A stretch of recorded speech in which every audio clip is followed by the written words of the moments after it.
Bom dia a todos, né? Nós vamos falar hoje sobre a educação, né? Então nós vamos começar aqui com a origem do problema intelectual humano, ou seja, por que e para que nós nos educamos. Então vou fazer uma apresentação rápida, né? Minha, e depois vamos à palestra. Meu nome é Lucas Máximo Alves, eu sou professor no Departamento de Engenharia de Materiais da UEPG. Eu dou aula de Mecânica dos Materiais para graduação e pós-graduação. A minha pesquisa e trabalho de pesquisa que eu faço nos laboratórios é propriedades mecânicas dos materiais em metais, cerâmicas e polímeros. Eu tenho especialidade em termodinâmica, propriedades elétricas dos materiais e propriedades mecânicas, as propriedades mecânicas fractais. Também sou um estudioso de cosmologia, né, de filosofia e teologia. Agora vamos à primeira aula, que eu sempre dou. Ela é sempre uma palestra. Ela é a aula mais importante de todas. Então eu faço a minha apresentação como professor, né, digo quem eu sou, quais são os paradigmas que eu vou trabalhar e quais são as regras. Então, nessa apresentação que eu estou fazendo agora, nós vamos fazer uma primeira parte, que é a origem do problema intelectual humano. Nós vamos fazer uma segunda parte, que é o conhecimento em relação à sociedade e à universidade. Uma terceira parte, que é tecnologia, ciência e tecnologia. E uma quarta parte, realidade e ciência. E, por fim, vai ter uma última parte, que é falar sobre pesquisa científica. Então, vamos lá. Como eu estava falando no início, a pergunta que nós vamos tentar responder é por que, para que nós estudamos, certo? Então a palavra educação quer dizer exducere, vem do latim, quer dizer tirar para fora, ou seja, é uma tomada de consciência de algo que você não sabia e passa a saber. Então, o exemplo mais antigo que nós temos da educação é o mito da caverna de Platão. Vocês podem ver aqui que existem umas pessoas encostadas no fundo da caverna vendo sombras.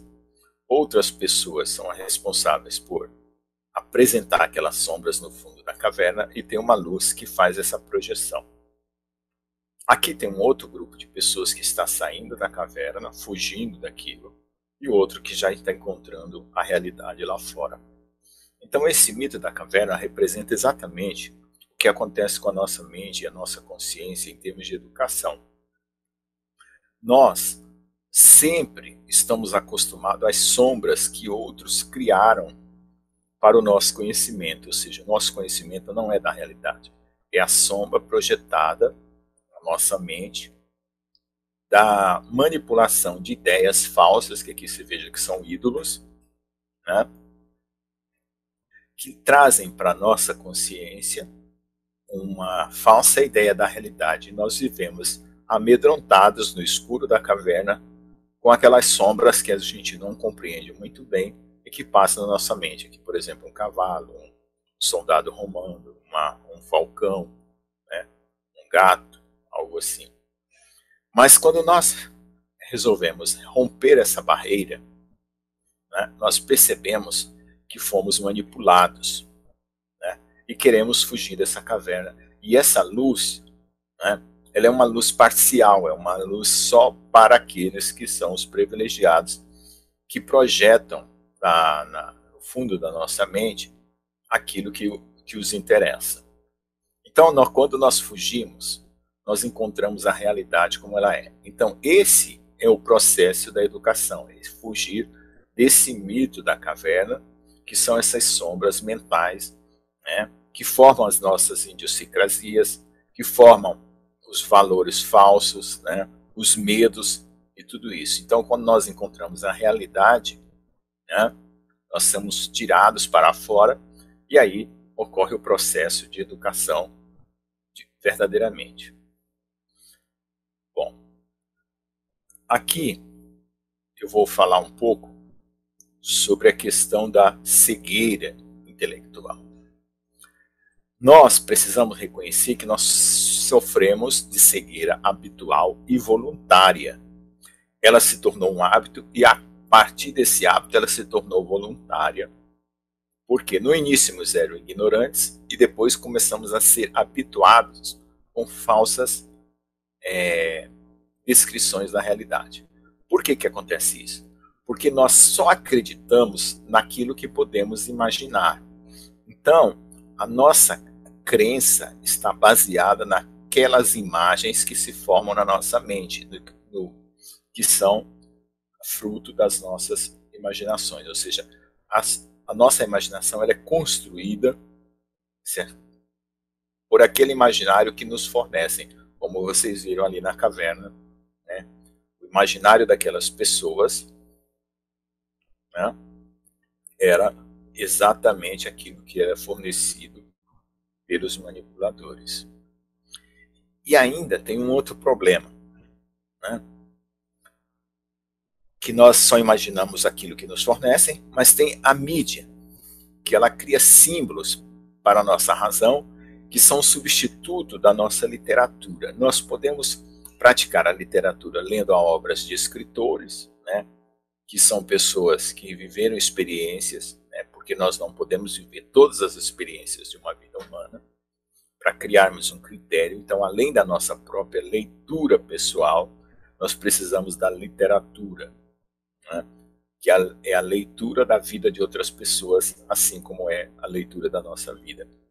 Então, se nós substituímos essa literatura, essa busca pessoal, pelos símbolos fornecidos pela mídia, nós estaremos sempre enganados, constantemente enganados. Agora vamos ver o que é imaginação. Imaginação, né? Conhecimento e solução. O que temos a dizer a respeito? Só consegue encontrar soluções para os seus problemas diários na sua vida quem tem inteligência. E a raiz da inteligência está na imaginação, que produz a atitude que leva ao conhecimento e esta solução do problema. Então, essa aqui é uma visão aqui um tanto quanto mundana da capacidade da imaginação.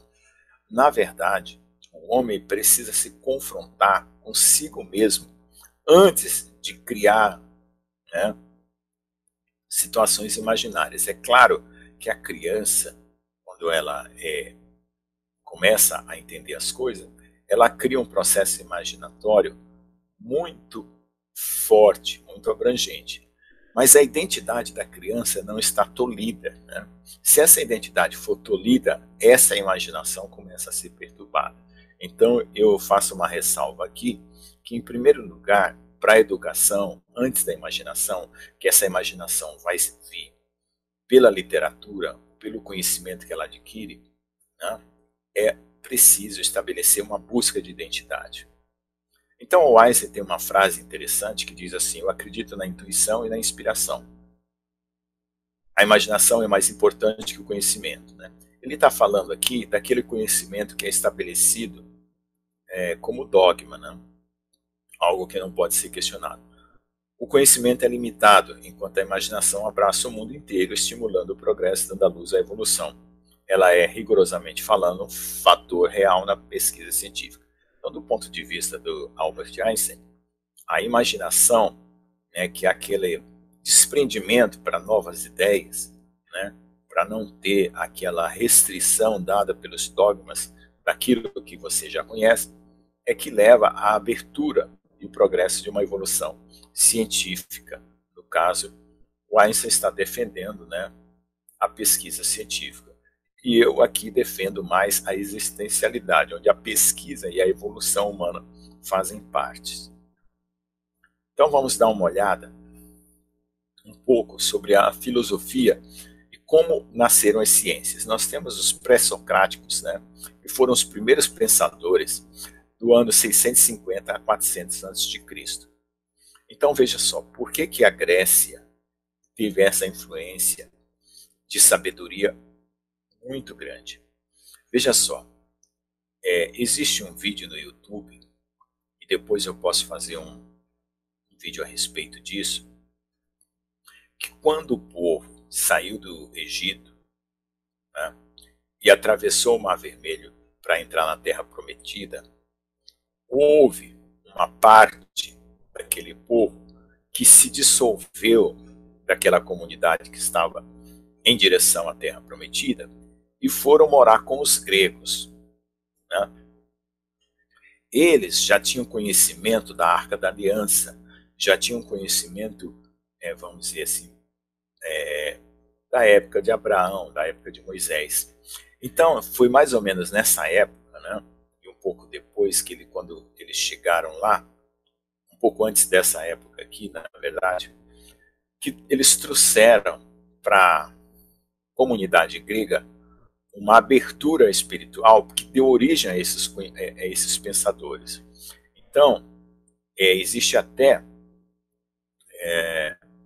resquícios arqueológicos de que havia uma cópia da arca, né, no mundo pré-socrático, né, que foi trazida por esses, vamos dizer assim, esses que abandonaram aquela, não de uma forma maliciosa, mas esses dissidentes, né, que saíram daquele grupo que estava caminhando a Terra Prometida. Então veja a boa influência, né, que o conhecimento de Deus trouxe para a cultura grega. Então, nos pré-socráticos são lançadas as primeiras questões básicas da filosofia, porque a filosofia ela é tida como os amigos da sabedoria. Então as pessoas queriam encontrar a sabedoria, e a sabedoria divina, né?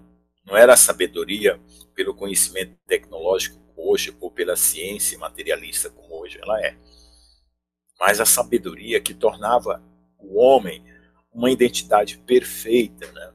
No caso, imagem e semelhança de Deus. Então Sócrates é um dos primeiros filósofos, né? E que viveu no ano 469 a 399 a.C., a elaborar conceitos e ideias, né? E depois Platão, né? E Aristóteles.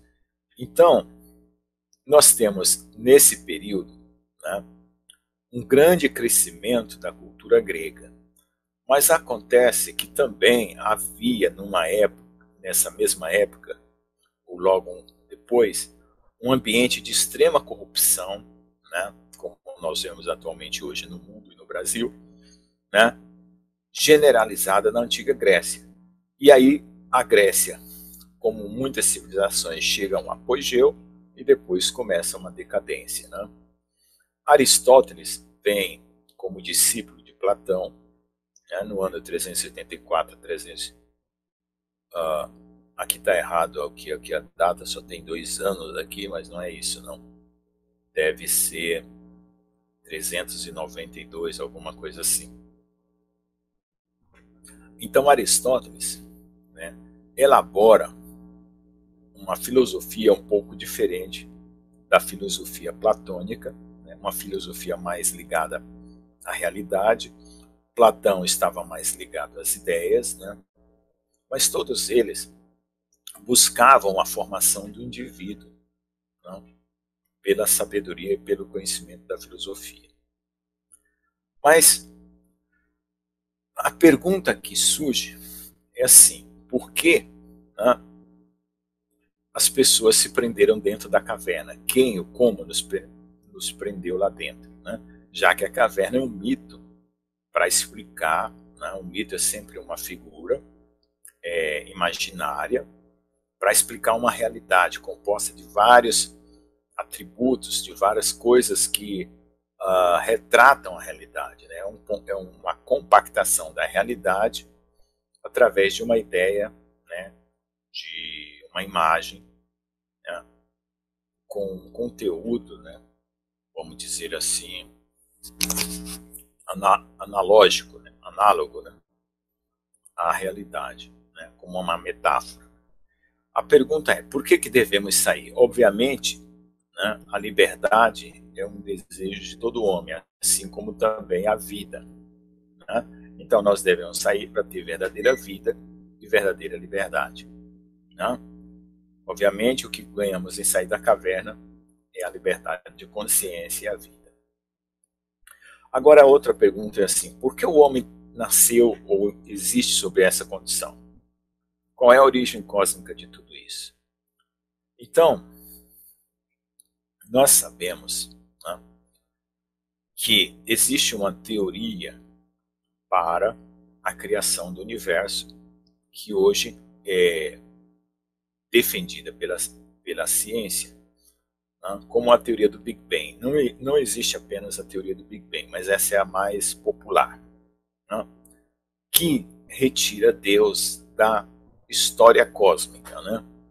Mas existe um princípio filosófico que diz assim, que toda causa primeira é transcendente a um objeto causado. Isso aqui é um princípio. Por exemplo, se você pegar uma cadeira, uma mesa, um artefato, né, o autor, que é a causa primeira daquele objeto, não está na cadeira, não está na mesa, não está naquele artefato. Então, você pode levar isso para expandir essa ideia para tudo, inclusive para o universo. Então, o autor do universo é transcendente ao universo. Então, Deus é mais do que o universo, né? Assim como tudo que eu faço, né, é menor do que eu, né, e eu transcendo aquilo que eu faço, né? Então, vamos lá. Então, nós temos na nossa vida dois espaços: o interior, né, da nossa mente, o nosso coração, e o exterior. Segundo a descrição do Gênesis, nós fomos criados em um jardim do Éden, como essa figura aqui. Um lugar lindo, perfeito para que nós vivêssemos, né? Então, esse era o estado primordial do ser humano, né? Até que ele pecou, né, desobedecendo a Deus, porque existiam muitas árvores no jardim e apenas uma era proibida, né? Tinha a árvore da vida, né, que ele não comeu, e ele foi procurar comer a da ciência do bem e do mal e trouxe ele para fora desse jardim que é o mundo em que conhecemos. Veja, toda essa história ela é também real e mitológica. Por quê? Porque ela descreve exatamente como é que as coisas aconteceram e acontecem ao longo da nossa vida. Então vamos ver o que aconteceu. Veja lá. A nossa sociedade, ela cresceu se alimentando dessa árvore que era o fruto da serpente. Veja que tem uma serpente aqui. Porém, ela não cresceu num conhecimento da sabedoria como deveria ser a humanidade. Então nós tínhamos duas árvores, né, duas formas de viver na humanidade, dois paradigmas, e foi escolhida exatamente a árvore do bem e do mal, que nos está trazendo até hoje a tecnologia e a confusão que nós vemos hoje na sociedade, que é a busca pelo poder, né, pelo totalitarismo e o amor, né, ao poder e ao dinheiro, né, que está trazendo a corrupção. Então a pergunta é: se nós tivéssemos comido de outra árvore, buscado outro paradigma, será que a história da humanidade não seria diferente do que é hoje? Então vamos lá. Então, aquele jardim do Éden, né, teve o seu primeiro homem e a sua primeira mulher, a primeira família humana, o primeiro casal, e a serpente que se alimentava desse conhecimento do bem e do mal, né, queria ter domínio sobre a humanidade, lhe ofereceu a árvore do conhecimento do bem e do mal, que era um fruto agradável aos olhos, né, e dava conhecimento, né? A tentação foi querer ser igual a Deus. Na verdade, a serpente quis ser igual a Deus e tinha como crença própria de que eles poderiam ser igual a Deus. Como a serpente não conseguiu ser igual a Deus, na verdade se tornou um animal malévolo, e a intenção da serpente era fazer com que o homem se tornasse escravo dela, para que ela fosse Deus dele, né? Então, essa aí é a história, né, paradigmática que representa a nossa entrada na caverna. Então o homem abandonou, ou foi expulso por Deus, no caso abandonou porque comeu de algo proibido, representando que não existe liberdade, né, absoluta, nós precisamos ter restrição. Você pode ver aqui, olha, ela tem uma mão. Para você ter uma mão, você tem que ter um braço, né? Então, as nossas capacidades, né, as articulações daquilo que nós alcançamos também causam restrição. Por exemplo, essa mão jamais pode tocar esse braço, como qualquer uma das nossas mãos. Não pode tocar o cotovelo aqui. Então, toda liberdade, né, requer uma restrição. Então, ao deixar aquele paraíso, que era um paraíso de conhecimento e contato com Deus, o homem passou a viver às suas próprias custas, né? Veja aqui como que era a vida na caverna, né? Então você pensa aqui, olha só, ele tinha todo o provimento, não precisava trabalhar, era só cuidar do jardim. Aqui, nesse estado, né, ele precisava do fogo, precisava do ambiente, né, para sobreviver, das roupas, né? Enfim, imagine você saindo da cidade, né, só com a roupa do corpo e tendo que sobreviver. Então você pense o grau de dificuldade que a existência trouxe para aqueles primeiros habitantes da Terra, né? Como era difícil se manter limpo, né? Como era difícil se manter saudável, alimentado, confortado. E aí, olha lá, tem alguém deitado ali, pode ser que esteja dormindo ou doente, então também tinha o problema das enfermidades.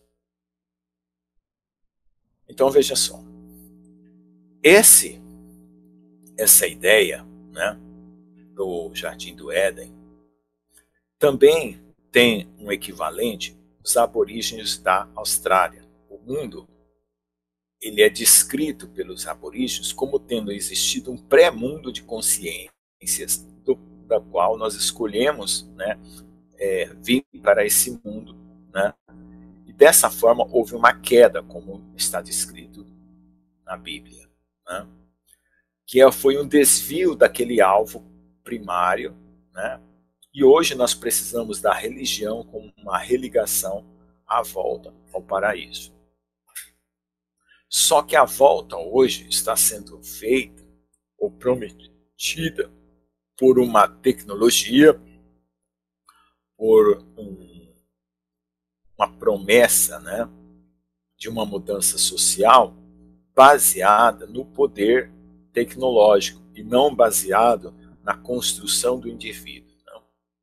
Então veja só, se você é filho de rei, você vai ter consequências de ser príncipe. Se você é filho de ladrão, você vai ter as consequências de ser filho de ladrão. Então o filho na casa do pai. Então, se nós estamos longe da casa do pai, nós também teremos consequências, né? Então, o ambiente que nos dá origem, né, ou aquele ambiente primário, é que traz as consequências para a nossa vida. Então veja só, os anjos, diferente dos homens, são seres de conhecimento. Eles já são livres por natureza. Eles não têm essa prerrogativa de ficarem privados de algo para poder, vamos dizer assim, buscar esse conhecimento. Eles já são representantes, né, do conhecimento que os forma, né? Porém, os homens se deixam escravizar, né, por falta, muitas vezes, de sabedoria. Então, a solução que os filósofos trazem para o problema da caverna, como Aristóteles, por exemplo, é dizer que o homem tem prazer em saber, né? Ele tem prazer. Então, conhecer a causa das coisas vai levar à sabedoria e ao supremo bem. Então, a partir do momento que a gente investiga em saber qual que foi a origem dessa caverna, né? Como foi apontado ali, que o homem saiu do jardim para a caverna e mentalmente a sua consciência também ficou obscurecida numa caverna, conhecer essa causa, né, já nos levanta uma questão que vai nos levar à sabedoria e ao supremo bem, que é Deus. Né? A igreja, né, que é um fenômeno que vem já depois, mas ela estava contida no movimento dos hebreus, né, que os hebreus eram aquele povo que se deslocava, né, de um lado para o outro, procurando uma terra prometida, procurando uma vida com Deus, algo melhor, né? Tem a proposta de ser como a igreja, chamados para fora, exatamente chamados para fora da caverna. Né? No século X e no século XII, né, a igreja criou as primeiras escolas, chamadas escolas catedrais. Né?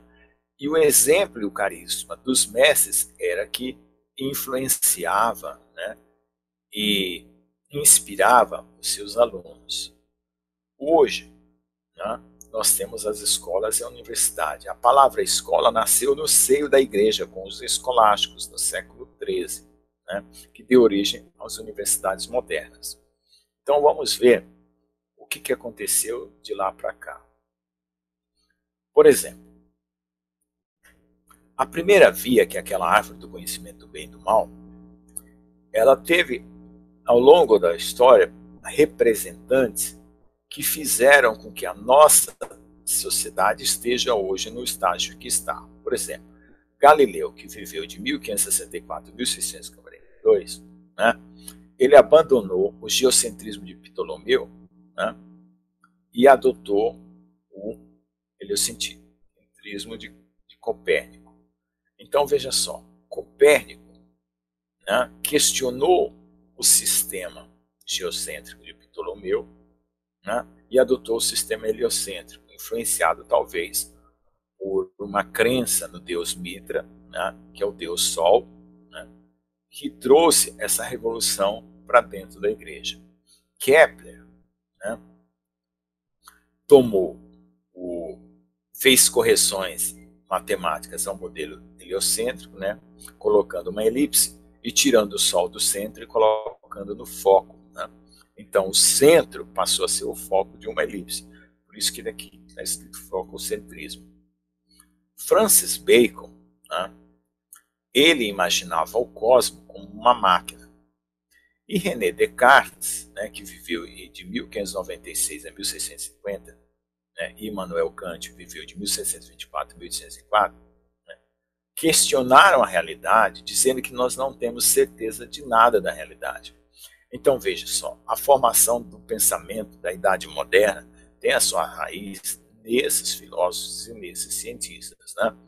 Isso gerou o iluminismo, quer dizer, o homem se iluminando a si mesmo, e o materialismo, e trouxe como consequência a teoria da evolução. Né? E depois nós temos aí Hegel, né, na Alemanha, e Karl Marx, né, onde ele acredita que ele tem total certeza e controle de toda a realidade, ou seja, a redução ao materialismo deu ao homem a falsa segurança de que ele controla a realidade, deixando, né, abandonando a fé em Deus. Então, René Descartes, ele na verdade, ele criou foi uma bifurcação, né, que é chamada de bifurcação cartesiana da realidade. Ele acreditava o seguinte: se penso, logo existo. O ato de pensar está no cérebro, né? E o ato de existir está no ser.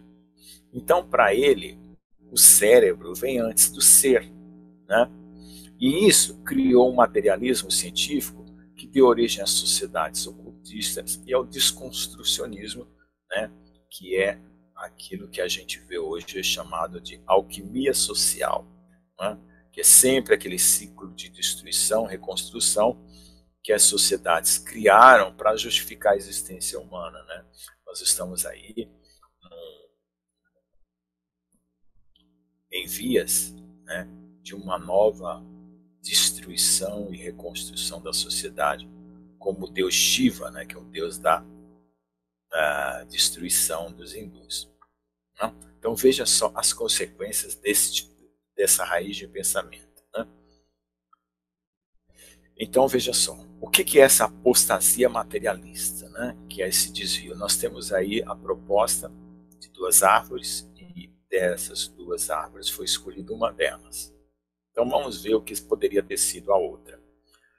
Então, nós temos a valorização do ente e o desprezo em contraposição ao desprezo à essência. Nós temos mais objeto e menos significado. Nós valorizamos mais a quantidade e menos a qualidade. Nós temos mais apego à estética e abandonamos a ética. Né? Nós temos mais apego à aparência e abandonamos a transcendência. Nós buscamos a terrestrialização, né? E abandonamos a cosmogenização, que é a busca da relação com o cosmos. Nós aprendemos a teoria da evolução e esquecemos a teoria cosmogênica, que é o nosso contexto no universo. Então, nós adquirimos uma visão totalmente terrestrializada no dia de hoje. Então veja que aqui, né, esses dois opostos aqui formam exatamente a árvore do bem e do mal e a árvore da vida. Né? Então vamos lá. O materialismo. Para o materialismo, né, a educação não resolve nenhum problema primário existencial. Ela só cria um indivíduo capaz de trabalhar, né, e viver numa sociedade em contínua transformação, né, sem nunca chegar em um objetivo final, que é o vício que a nossa sociedade tem hoje, de estar sempre revolucionando. Né? A formação do profissional, né, em consequência dessa educação mal resolvida, traz estresse, tédio e angústia. Então, na era moderna, a sociedade deixou o Éden, passou para a caverna e agora está se dirigindo à Matrix. Né? Através dessa disputa entre socialismo e capitalismo, nós agora estamos entrando numa síntese chamada política globalista, que ela é uma democracia teórica, né? Só apenas os conceitos são em termos de falácia, não é de prática, e é antidemocrática na sua prática. Então veja só, saímos da caverna e entramos no controle absoluto da Matrix. Então o nosso intelecto está sendo absorvido por essa Matrix, né? E o ser humano está sendo reduzido a um objeto funcional. Né? O homem não é mais uma figura de Deus, ele é um programa de computador.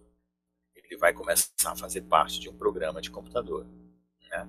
E certamente vocês sabem que todo programa de computador tem um programador. Né? Então, fazendo alusão aqui ao filme Matrix, né? Aí a pessoa pensa assim, eu vou me rebelar contra esse sistema. Mas veja só, o contraditório também está previsto pelo sistema. Né? Então, se você quiser contradizer aí, você tem controle total, não tem saída, tudo está previsto, inclusive a sua rebeldia. Ok? Então, colocado esse problema, vamos para a segunda parte do nosso estudo, tá bom? Então vamos fazer uma interrupção e continuamos na sequência.